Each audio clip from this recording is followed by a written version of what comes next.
to about 120 feet across. And the gradient is much steeper. I mentioned that every mile that we're coming up the river, we're gaining 10 feet in elevation.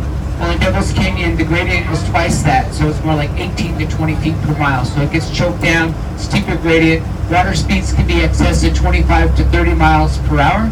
And some of the standing waves or haystacks, the rapids that it forms, can be as high as 15 feet.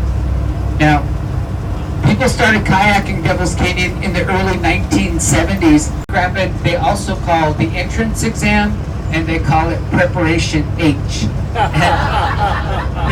There's a few holes in some of these rapids that are named after kayakers that went down, didn't come back up. This river has cost a few kayakers their lives, unfortunately. Now, they also, the Devil's Creek Rapid will turn into the nozzle. The nozzle, at that point, the Susitna is only about 50 feet wide. So it's really choked down, running through there. It goes into Hotel Rock, and they have Screaming Left-Hand Turn, False Screaming Left-Hand Turn, the Pearly Gates, Devil's Gorge, and finally the bus stop hole. So they're naming them names like that, gives you an idea of what they're facing on the way down.